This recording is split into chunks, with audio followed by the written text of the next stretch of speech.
You might imagine that the sound of free fall is relatively quiet.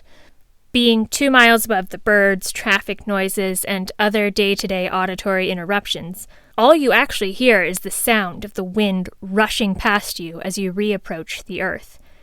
It's in that moment when you open your parachute and you get lift that the world finally goes quiet. Sergeant Herrmann was tasked with inspecting parachutes and ensuring that if someone's main parachute failed, the reserve chutes worn by paratroopers would work. It's their last line of defense against gravity.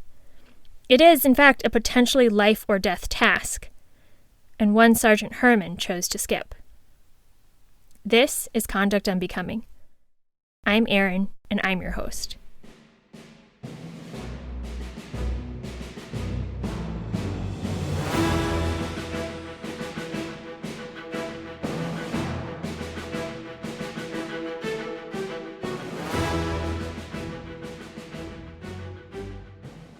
The case we covered last time, the case of the United States versus Wilson, was incredibly heavy. I elected today to cover a case that is a fair bit lighter, light enough to float on air. No one dies in today's case, and there is no sexual violence. I think we both needed a little bit of a break. Sergeant Herrmann served at the Consolidated Parachute Rigging Facility in Fort Carson, Colorado. There, he worked as an in-process inspector of parachute packers. An in-process inspector is in charge of making sure that parachutes are packed according to the appropriate guidelines, ensuring that intermediate rigor checks are conducted and satisfied, and signing off on the final parachute pack reports and individual pack logs. An in-process inspector's job is a necessary safety measure to make sure that when you are literally jumping out of a perfectly good plane, you've got the best odds of landing safely and where you intend to. Now, the Consolidated Parachute Rigging Facility at Fort Carson packed main parachutes, but also reserve parachutes.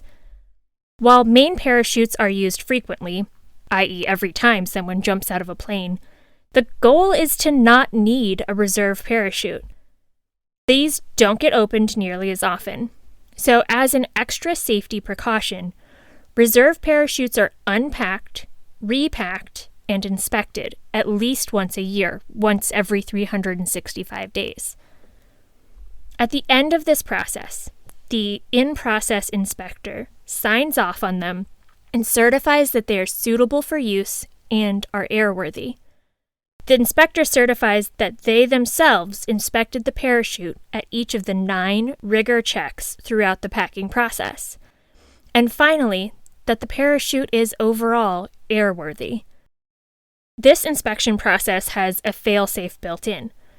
The inspector signs a certificate for each and every parachute that they inspect. They also sign a logbook attesting that they've done a proper inspection.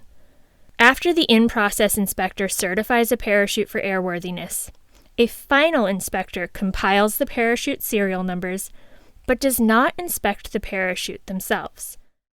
The airworthiness of a parachute really does come down to the person who packed it and the person who inspected it. When I went skydiving, I did a lot of research on the facilities near me. I chose my jump school because they had former Army paratroopers and parachute riggers on staff. I felt confident that they knew what they were doing and that they would help me reach the ground safely, even though I was a Navy brat.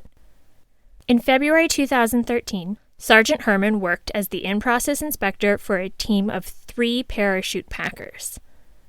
Sergeant Herrmann was tasked with inspecting each parachute they packed at different stages of the packing, or rigging, process. He signed off on each parachute the rigging team packed. The packers were assigned to repack a daily quota of parachutes, and these included the reserve parachutes that were about to go past the 365-day limit. There's a term of art in packing parachutes: pencil packing. Pencil packing is when someone who's responsible for either packing or inspecting a parachute fails to do so properly. This might manifest as failing to repack parachutes that are identified for repacking, or signing off and saying a parachute has been inspected when it hasn't. The NCO, or non-commissioned officer that was in charge of the rigging facility Sergeant Herrmann worked at, described pencil packing as life-threatening. Each time a parachute is packed, the rigger is taking someone else's life in their hands, and they hold themselves to a very high standard. A parachute rigger preparing for Operation Toy Drop emphasized that there is no margin for error on what they do. Operation Toy Drop is both a training opportunity and a humanitarian mission. Army paratroopers collect toys that they trade for lottery tickets. The toys are donated, and a lottery is conducted to select paratroopers to earn their foreign jump wings. The toys don't actually get dropped, so feel free to donate things that should be delivered with a little more care. All these comments confirm what also makes common sense. If parachutes aren't properly packed, lives are in danger. If someone jumps and a main chute loses its lift capability, they need their reserve parachute in order to survive. If there's any kind of issue with the main parachute, if the reserve parachute is necessary and fails, you're going to hit the big ball of the earth without the benefit of slowing down. You will lose that fight with gravity. In February 2013, Sergeant Herrmann instructed the 3 packers he supervised to pencil pack at least 14 reserve parachutes. Numbers vary here, and some notes indicate that this number may have been much higher, at around 48 pencil-packed parachutes. The model that they used, the T-11 reserve parachute, takes an average of 30 minutes to pack, and are subject to 9 separate inspection points. But this team wanted to hit their daily quota and go home early, so they took a shortcut. Sergeant Herrmann signed off on the suitability of these parachutes without opening them, doing a visual inspection of them, having them repacked, or inspecting them during the repacking process. He signed off in both places, the certification for each parachute individually and in the more general logbook. But these parachutes weren't just any parachutes.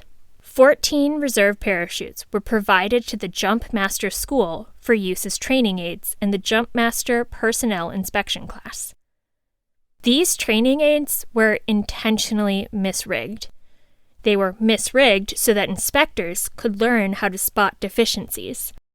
These deficiencies were critical. Some were missing ejector springs. All of them had faulty closing loops.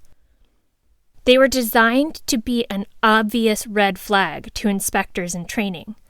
And this inspector, in practice, wasn't even looking at them before certifying them for airworthiness. If a parachute is missing an ejector spring or has a faulty closing loop, it affects whether a parachute deploys, the speed at which a parachute deploys, and whether it unintentionally deploys. In these scenarios, the deficiency could potentially cause serious injury or a horrific death to a paratrooper, and irreversible trauma to anyone that witnessed it. One of the other in-process inspectors at the Consolidated Parachute Rigging Facility expressed that he'd been the malfunctions officer on a parachute-related fatality, and that it made him hypersensitive to the fact that there could potentially be people jumping without a functional reserve parachute. He said that investigating what went wrong in that fatal jump was a brutal experience. But let's go back to Sergeant Herrmann and his packing team. Another sergeant at the facility, Sergeant Escobar, checked in on the day's pack and found something kind of surprising. SPC Arrington, a notoriously slow packer, completed a lot more parachutes than what was usual for him. He was suspiciously fast that day. Sergeant Escobar went to the officer in charge, Chief Warrant Officer Fowler. Chief Fowler looked over the packing slips, the receipts for the work done for the day so far, and halted all packing at the facility to investigate potential pencil packing. Chief Fowler enlisted the assistance of the shop non-commissioned officer in charge, Sergeant First Class Doris. They needed to figure out where things sped up and why. They couldn't resume their mission-critical parachute packing until they completed their investigation.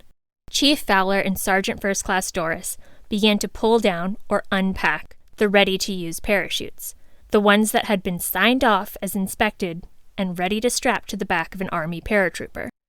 Over the course of 3 days, Chief Fowler and Sergeant First Class Doris pulled and inspected hundreds of parachutes, eventually finding the 14 clearly pencil-packed parachutes. They stood out because of immediately visible red flags, including frayed connector ties and overly compact canopies. When I was a kid in public school in Southern California, on rainy days we would play with this big, colorful parachute indoors. We'd lift it up above our heads and bring it down quickly in order to trap the air under it, and then we'd scoot inside, tucking the parachute behind and under us so we were in this airy dome awash with bright colors. Anyone with a similar experience may remember what it was like trying to pack a parachute away after playing with it. A lot of the air was still present in the fabric. Even when it's packed, they still often look fluffy. The same is true of a freshly packed parachute for actual skydiving. 2 of these 14 parachutes with clear and apparent deficiencies were put through what's called a full pull-down. A full pull-down is a step-by-step reverse pack to identify any deficiencies in the packing process. The remaining 12 were locked away for further investigation. 2 of the clearly deficient parachutes were missing ejector springs. All 14 had knots in their closing loops. I think it's really important right here to talk about the short window of time a skydiver has to make decisions and to get their parachutes open. The average commercial skydive, the kind of skydive I went on, is conducted between 8,000 and 15,000 feet up. Most commercial skydives are conducted at around 10,000 feet. When jumping from 10,000 feet, the average skydiver experiences 30 to 45 seconds of freefall before deploying the parachute and beginning that gentle, quiet drift down. When I jumped, we had perfect cloudless weather, so we flew higher than usual and got to double our freefall time. But Army paratroopers don't have the luxury of doubling their freefall so they can see the sights or drift lazily down to their soft airfield landing. They jump from an altitude between 1,000 and 1,500 feet. Their main chute is attached to what's called a static line. That static line is attached to the plane. When they leave the aircraft, that static line pulls their main chute open. Upon jumping, paratroopers conduct a 4-second count to allow their main parachute time to open. You fall an average of 200 feet per second. So if they jump from 1,000 feet, after a 4-second count, they are 200 feet from the ground. If their main parachute doesn't open within that allotted 4-second time period, or if they lose altitude awareness, they must pull their reserve parachute as quickly as possible.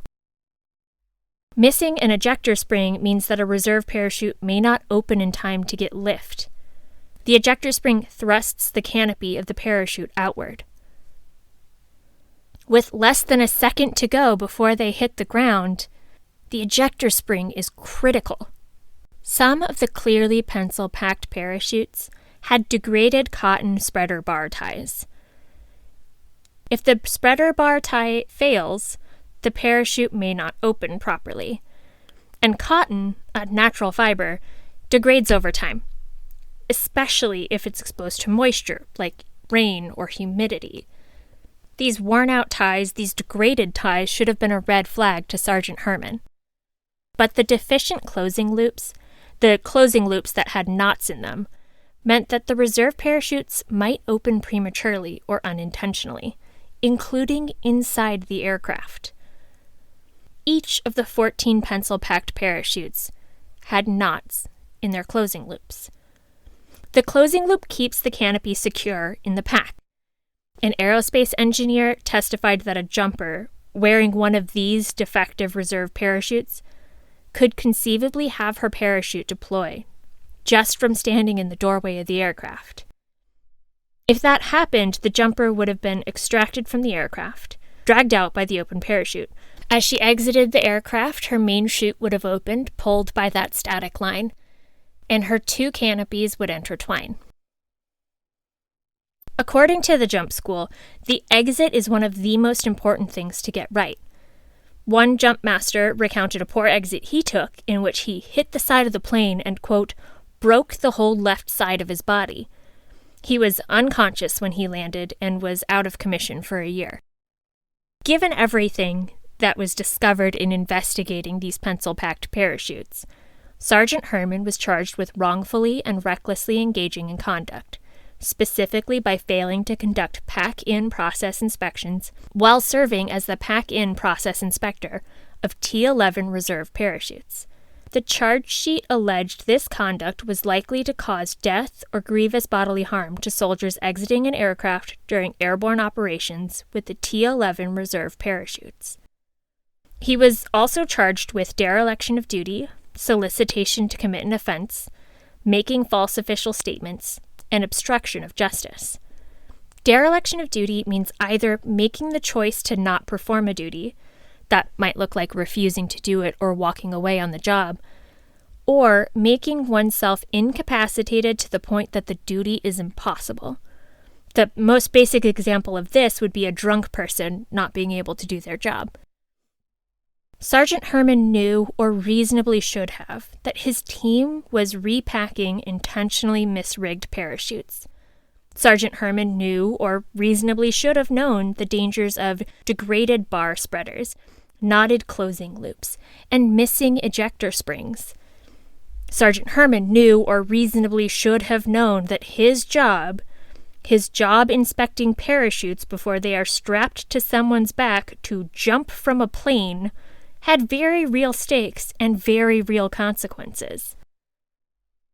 Sergeant Jared Herrmann was convicted by a military judge, sitting as a general court-martial, of willful dereliction in the performance of his duties and reckless endangerment. He was acquitted of solicitation to commit an offense, 2 specifications of false official statement, and of obstruction of justice. The judge sentenced him to 10 months of confinement, a bad conduct discharge, forfeiture of all pay and allowances, and reduction to E1. Today I have a safety brief for soldiers and anyone else jumping from a plane. Don't forget to look before you leap, or certify.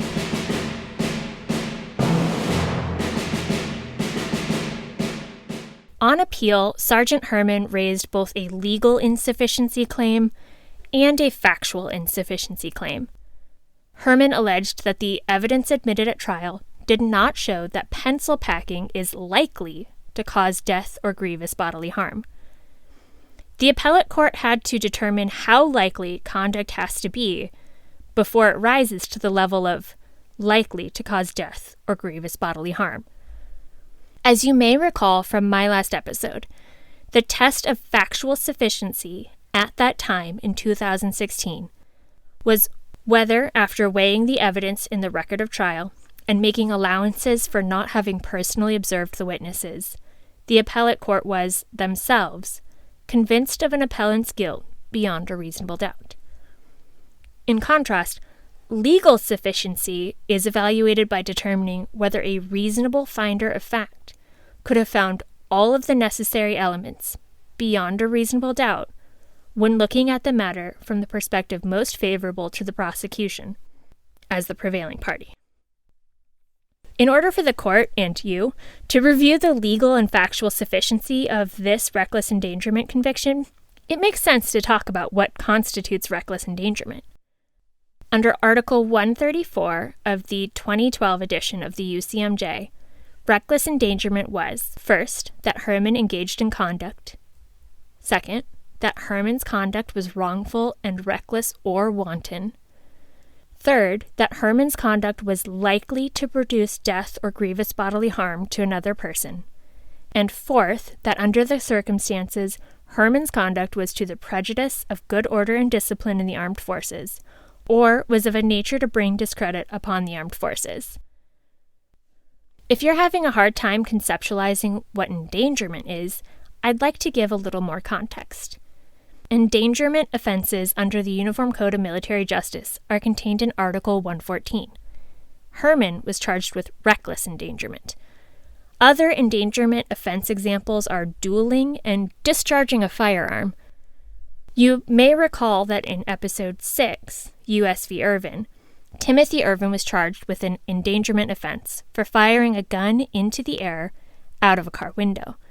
Eventually, the court there concluded that yes, he was firing a gun into the air out of a car window, but it didn't rise to the level of endangerment because he was firing into the air late at night in rural Mississippi, where there were not people or buildings visible.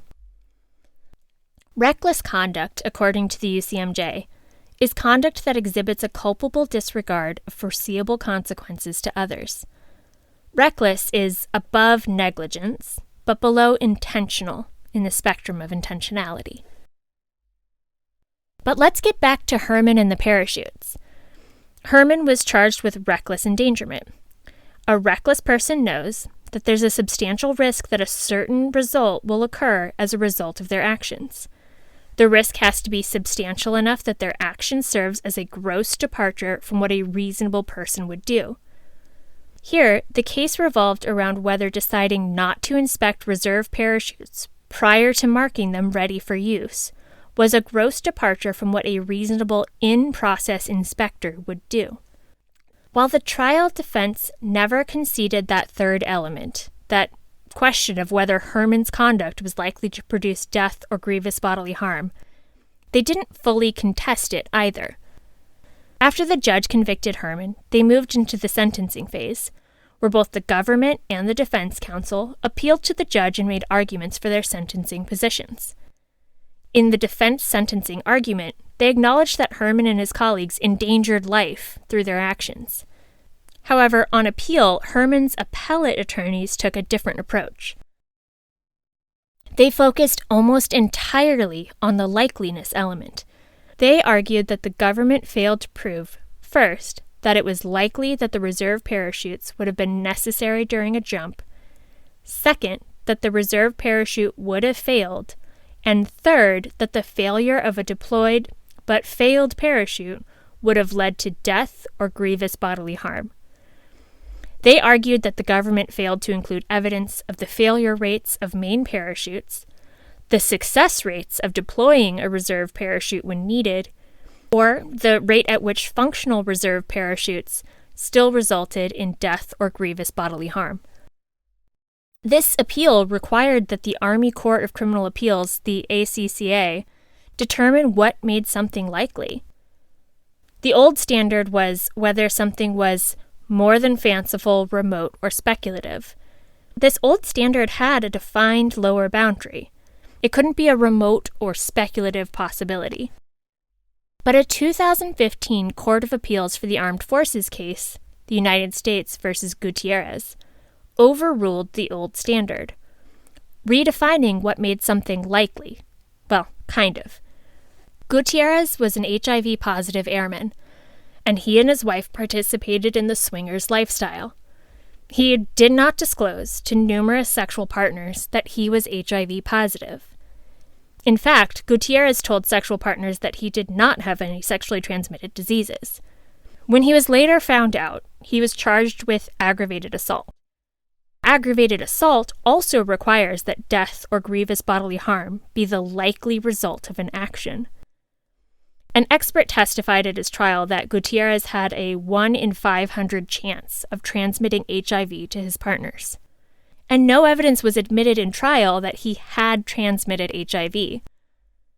The Court of Appeals for the Armed Forces said that a 1 in 500 chance of producing death or grievous bodily harm is not legally sufficient to be likely. Or in the ACCA's words, 1 in 500 is not likely enough to be likely. Gutierrez's convictions for aggravated assault were downgraded to an assault consummated by battery, a lesser-included offense. Going back to Herrmann's case, the ACCA struggled to square this Gutierrez decision with traditional notions of likeliness. The ACCA acknowledged that so much of their definition revolved around intangibles. Their written opinion involved a lot of circling the central questions. How likely is likely? How foreseeable is foreseeable? How probable is probable? They cited the fact that there were numerous definitions of likelihood, and that there was no definitive average of meanings. Likely definitions ranged from might happen to more likely than not. Ultimately, the ACCA concluded that the harm had to be likely, but not more likely than not. The injury didn't have to be greater than 50% certainty. And the Army Court of Criminal Appeals specifically rejected the idea that there was some statistical threshold that the government had to reach in order to meet their burden. But they didn't give a more precise location for where on the spectrum of probability that likeliness should and does fall. The ACCA noted that criminal prosecutions deal with legal determinations of probable consequences, not statistical calculations of the precise odds of particular outcomes. I've said it before, no one likes lawyers doing math. In coming to their conclusion, the ACCA came up with, at least in my opinion, a helpful example in thinking about these cases. They used the example of Russian roulette, stating that, in their opinion, placing a single round in the barrel of a revolver and pulling the trigger while aimed at someone's head is likely to cause death or grievous bodily injury, because it is the natural and probable consequence of the conduct. In this Russian roulette example, 1 in 6, or 16.7%, would be likely enough for reckless endangerment. It also helped set up a spectrum. 1 in 500 odds is not likely, but 17% certainly is. So where does Herrmann's conduct fall? Herrmann's appellate team argued that the Army Field Manual on the subject of parachute failures indicates that a main parachute will deploy correctly 99.98% of the time, that a reserve parachute is only needed in 0.02% of cases. And this 0.02% margin of error might seem too small to worry about. It's well below the Gutierrez 0.2%. But this statistic doesn't account for a specific issue raised with the deficient reserve parachutes. This 0.02% estimate doesn't address the issue that each of the 14 deficient reserve parachutes had: faulty closing loops. With this closing loop issue, all 14 pencil-packed parachutes risked opening within the aircraft and dragging people from the plane to an unknown fate. The ACCA wrote that a likely consequence of an action was one that was natural and probable. And there's that word we use so often in Fourth Amendment search and seizure questions. It's probable, as in probable cause. We know that is something more than bare suspicion, and where there's a fair probability evidence of a crime will be found. So what do we do with all of these floating intangibles? If we try to put them in a lineup, at the low end, we have 1 in 500 odds and frivolous flights of fancy. Moving up the scale, we have bare suspicion. Then we have reasonable suspicion, the standard a police officer uses when making a traffic stop. And likeliness is somewhere in there. From there, we move up the spectrum to probable, which is still somewhere before more likely than not, which is at 51% likelihood. Then, moving up, we have clear and convincing, and at the end, we have something that is beyond a reasonable doubt. There's a lot of space between the 1 in 500 odds and more likely than not. The ACCA concluded that Herrmann's conviction was both factually and legally sufficient, though their twisting and turning on the issue of likelihood made for a disquieting read. When the Court of Appeals for the Armed Forces got hold of Herrmann's appeal, they only evaluated for legal sufficiency, whether a reasonable trier of fact could conclude that Herrmann was guilty beyond a reasonable doubt. They seemed to pick up on the challenges that the ACCA had in squaring Gutierrez with Herrmann, and they disposed of the issue entirely. They concluded that the holding in Gutierrez was not particularly relevant or helpful in deciding Herrmann's case, and they worked hard to isolate Gutierrez as only applying to HIV transmission cases. They isolated Gutierrez as a highly fact-specific case, where there is a lot of published scientific research establishing what that HIV transmissibility rate is, and that further, there'd been a series of HIV cases heard by CAF, and they used Gutierrez as a little bit of a course correction. Here, CAF noted there wasn't the same published scientific standard, and that the probability of harm from a reserve parachute failure cannot be determined with any degree of precision. But I suspect there were additional considerations and undercurrents that may explain some of the seeming discrepancy in these opinions. I think that there are two specific issues at play in Gutierrez. First, the consenting adults involved in these swingers parties were engaged in what is traditionally considered a high-risk activity, and they were not taking precautions to minimize their exposure risk. Historically, when people are engaged in high-risk lifestyles, they are treated as complicit in their victimization. And I want to be clear, the CAF opinion in Gutierrez does not read as blaming the victims, but it's a social trend I want to name and highlight because it's important to understand. And I think on some level it's present here. Second, this high-risk activity is not as high risk as it used to be. HIV transmission rates have dropped significantly from the height of the AIDS crisis in America. It's through the advances of science and medicine that we have arrived in this space. I think these two factors combined and made it possible for CAF to reasonably conclude that the military should not criminalize Gutierrez's behavior to the level of aggravated assault. With Herrmann and the half-properly packed parachutes, Herrmann specifically failed to do his job. He made a decision to skip the inspection of these reserve parachutes. He decided that his plans for the evening were more important than properly inspecting a parachute. A paratrooper doesn't voluntarily assume the risk that their parachute was improperly packed. A paratrooper showing up for work is markedly different than a consenting adult showing up for a swingers party. The paratrooper is showing up day in and day out to do their job, and they are placing their lives in the hands of their parachute rigger and inspection team. In order to voluntarily leap from a perfectly good airplane, you have to believe that your team is following safety protocols and procedures. You have to believe that other people are doing their job each day too. The safety measures and protocols, the 9 separate inspection points, and double certification for each parachute is designed to save lives, designed to minimize risk. The parachute rigger and inspector don't get to decide for the paratrooper what shortcuts are acceptable to take. Ultimately, the Court of Appeals for the Armed Forces concluded that, by examining the evidence in the light most favorable to the government, a rational finder of fact could have found Sergeant Herrmann guilty of reckless endangerment beyond a reasonable doubt.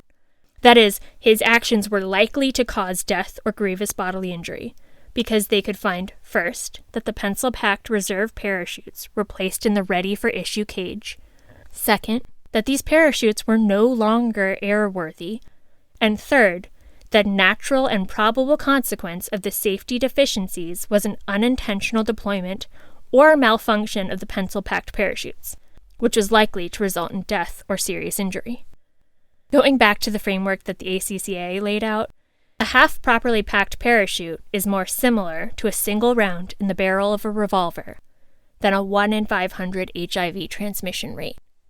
I wish I could be omniscient for a lot of reasons. But in this case, I wish I could know whether Herrmann made pencil packing a regular practice.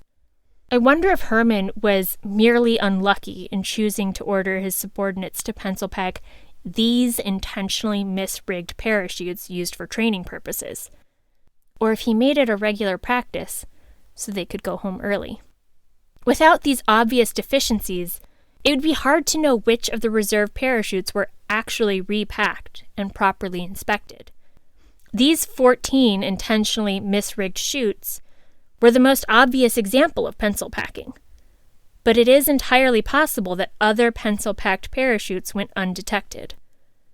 I wonder if Herrmann held so tightly to the likeliness argument because he's never seen a pencil-packed parachute maim or kill someone before. I think it's a creative argument that the government didn't show, down to a percentage, how likely it was that a paratrooper would lose their life jumping with these bad parachutes. But I'm incredibly risk-averse. If I'm given the option between 3 people taking 2.5 hours to repack 14 parachutes, or sending someone out of a plane with these parachutes as their last line of defense, I'd choose the 2.5-hour investment every time. I do think I see this from the perspective of someone who has jumped out of a plane, from the perspective of someone who had to rely on a parachute rigger doing their job appropriately so that I could drift lazily, but more importantly safely, down to the airfield in rural Tennessee. The civilian counsel that pursued Herrmann's appeals were persistent. That feels like the correct word. After they were shot down with the Army Court of Criminal Appeals and the Court of Appeals for the Armed Forces, they petitioned the Supreme Court of the United States and were denied cert. Then they tried to litigate their case with the U.S. District Court in Arizona, where they were dismissed without adjudication, and the district court declined to reconsider their finding. Moving back up the ladder, they appealed to the Ninth Circuit Federal Court of Appeals, which summarily affirmed the district court's dismissal. Again, they petitioned the Supreme Court of the United States in June 2020. Cert was, again, denied, and Herrmann officially exhausted his appeals. Their petitions indicate that Herrmann fought this hard because he was laboring under the, quote, ineradicable stigma of a punitive discharge. Their petition for cert specifically notes that these 3 junior soldiers, quote, failed to physically inspect the reserve parachutes and marked them as airworthy. This, in spite of the fact that Herrmann, the in-process inspector, was the one tasked with inspecting the packs 9 separate times, and with final certification. Their petition further bemoans that neither the parachute riggers that Herrmann supervised and told to pencil pack these parachutes, nor Herrmann's superiors who caught the deficient packs, were court-martialed. Thank you for listening to today's episode. If you enjoyed it, please share it. I invite you to submit case suggestions and feedback to contactunbecomingpod@gmail.com. Join me next time when we head back to Southern California and chat about a topic I handle in my day-to-day legal practice. Until then, take care.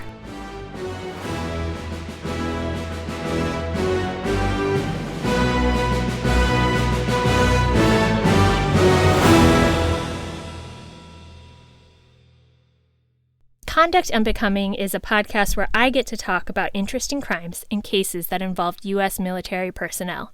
I research, write, and produce the podcast myself, and the opinions expressed are my own. And perhaps it's obvious, Conduct Unbecoming is not approved, endorsed, or authorized by the Department of Defense.